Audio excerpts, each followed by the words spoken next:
அதனால தான் அந்த நாளில் பாருங்கள் போக்குள்ள சின்ன பிள்ளையை மொழிவு எழுத்தில் முழிச்சு வச்சாங்கன்னா நல்ல சின்ன பிள்ளையை பார்க்கும்போது அதுக்குள்ள நல்ல தன்மை நம்மளுக்கு பார்க்குற ஆட்களுக்கு ஏற்படும்.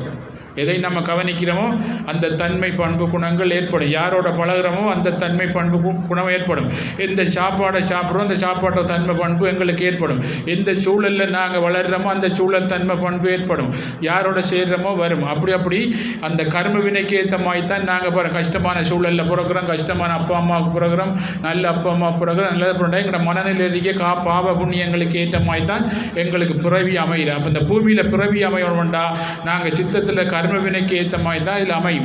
அப்போ கர்மாக்கள் இருந்தால் தான் இது கர்ம பூமி கடப்பதற்காகத்தான் நாங்கள் இங்கே பிறவி எடுத்திருக்கோம்.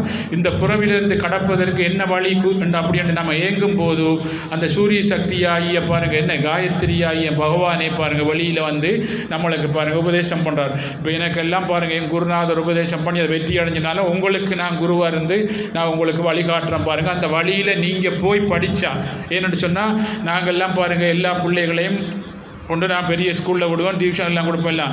அந்த பிள்ளைகள் விரும்பி படித்து மட்டும்தான் அந்த பிள்ளை பாருங்கள் பாஸ் பண்ணால் தான் அந்த பிள்ளைக்கு வருங்காலம் நல்லா இருக்கு. சரியா?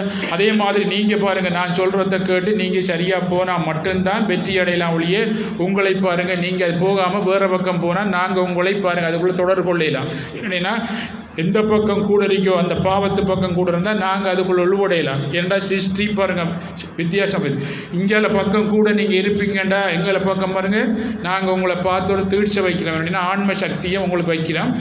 வச்ச உடனே பாருங்கள் நீங்கள் அதை தியானம் பண்ணி வளரும் போது நீங்கள் எந்த ஊரில் போயிருந்தாலும் எங்களுக்கு தெரியாமல் பாருங்கள் அந்த உங்களை தாக்க முடியாத அளவுக்கு பாருங்கள் தெரியும்.